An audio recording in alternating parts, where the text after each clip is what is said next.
వెనకాల మతలబు ఏందో మరి నాకు అర్థం కాలేదు అధ్యక్ష. ఆ కమిషన్లు ఏమన్నా పోతాయని బాధలో ఉన్నారో ఏమో తెలియదు, కానీ అంత తీవ్రంగా స్పందించి టెండర్లు రద్దు చేస్తాం, రానివ్వము, మీరు ఈ 4 ఏళ్ల తర్వాత కాదు కదా, ఇంకో 40 ఏళ్ల తర్వాత కూడా అధికారంలో రారు, ప్రజలు మీ గురించి తెలుసుకున్నారనే విషయాన్ని అర్థం చేసుకోవాలి. కాబట్టి ఇట్లాంటి ఊకదంపుడు ఉపన్యాసాలకి, తాటాకు చప్పులకి ఎన్డీఏ ప్రభుత్వంలో భయపడే వాళ్ళు ఎవరూ లేదు అధ్యక్ష. ప్రజలకు అంతా వాస్తవాలు తెలుసు అధ్యక్ష. తర్వాత ఇంకో విష ప్రచారం చేస్తున్నది ఏంటంటే అధ్యక్ష, ఇది చూడండి అధ్యక్ష,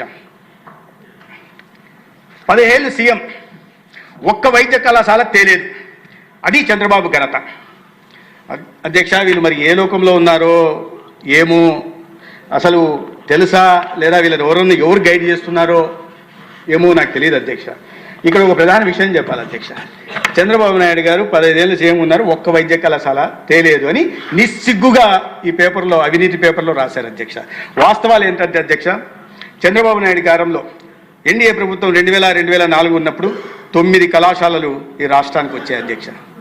చంద్రబాబు నాయుడు గారు ముఖ్యమంత్రిగా ఉన్నప్పుడు, 2000 వాజ్పేయి గారు ప్రధానమంత్రిగా ఉన్నప్పుడు 9 మెడికల్ కాలేజ్, వైద్య ప్రైవేటు గవర్నమెంట్ సెక్టార్లో 9 మెడికల్ కాలేజీలు వచ్చాయి అధ్యక్ష.